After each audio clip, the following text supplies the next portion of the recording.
हाँ, मैं स्वयं डॉक्टर एस.एल. खैरवार पशुधन विकास विभाग जिला जांजगीर चांपा से हूँ। और आज का जो कार्यक्रम सर्व आदिवासी समाज जिला जांजगीर चांपा के तत्वाधान में हमारे आदिवासी समुदाय जो कि जांजगीर जिला के अंतर्गत ग्राम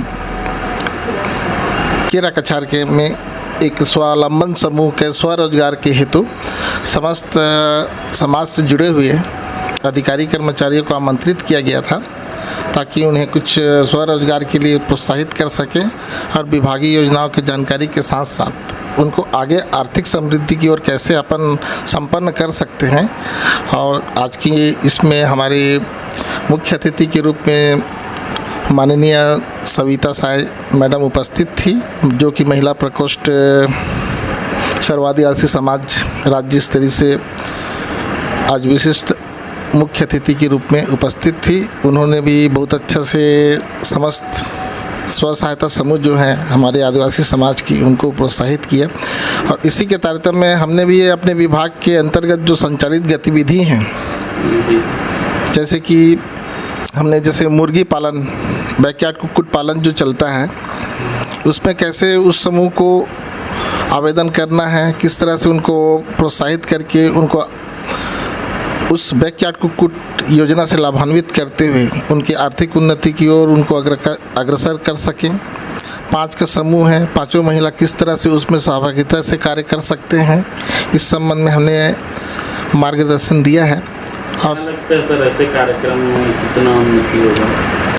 हाँ, ये कार्यक्रम हमारे जो प्रशिक्षणगण थे, हम लोग प्रशिक्षक लोग थे या मार्गदर्शकगण थे, उतने ही सहभागिता जो हमारे स्व सहायता हमारे समाज की जो मातृशक्ति थे, स्वावलंबन समूह थे, उनकी भी सहभागिता उतनी रहेगी, तभी कहीं जाके हम सफल होंगे। हमारा जो उद्देश्य है, और हमारा उद्देश्य यही है कि उन लोग को किसी न किसी तरह सुदूर अंचल में रहते हैं, उन्हें योजनाओं के अभाव में या जानकारी के अभाव में सही चीज़ उन लोग तक नहीं पहुंच पाता। तो हमारा प्रयास था कि 1 बार नहीं, 2 बार नहीं, 3 बार नहीं, हम एक्सटेंशन वर्क के जरिए, विस्तार कार्यक्रम के जरिए उनको प्रशिक्षित करते हुए देर सवेर भले ही सही लेकिन जागरूक करेंगे।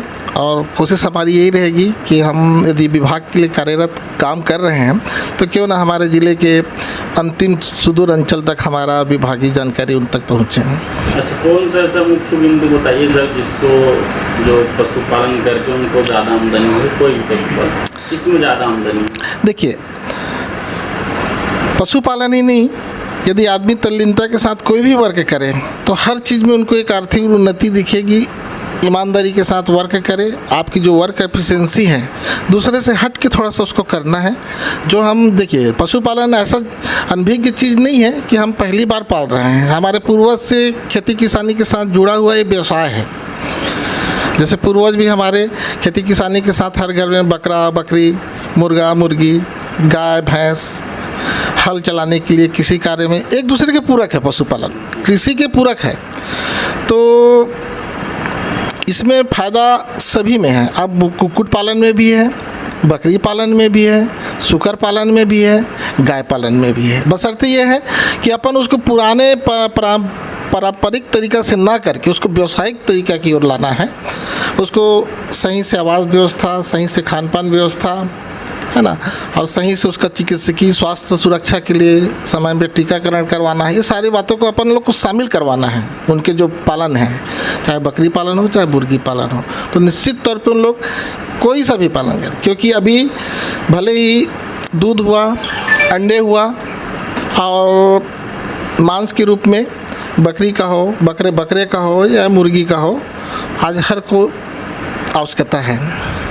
कम लागत में सर, जैसे कोई गरीब है जी, कम लागत में ज़्यादा आमदनी वाला कौन सा?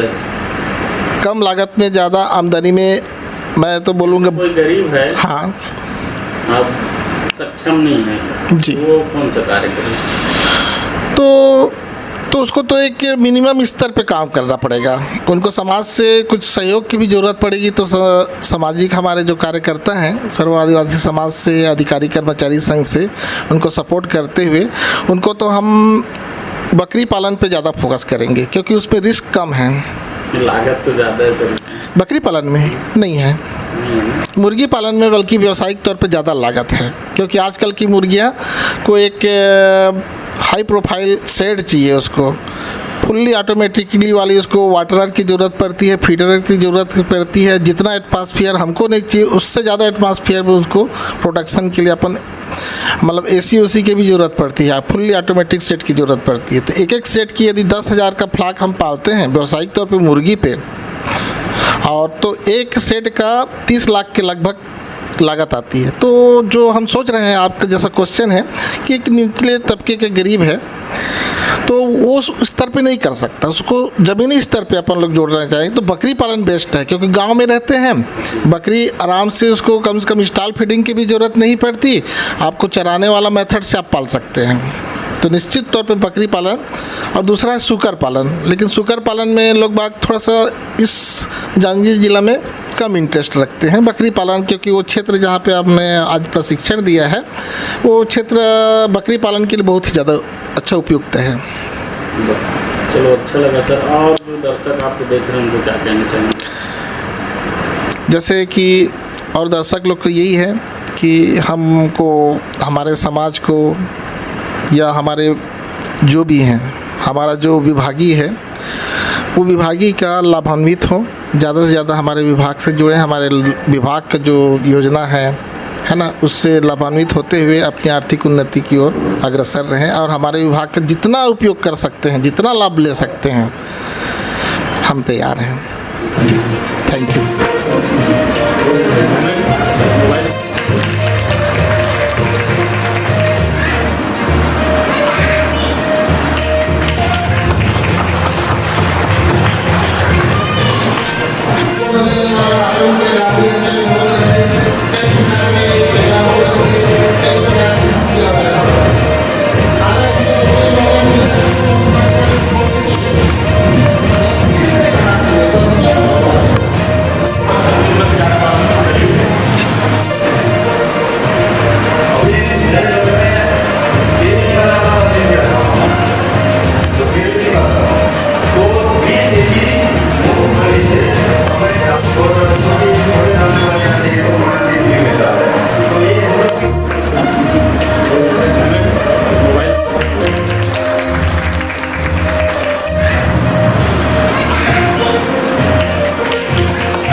तो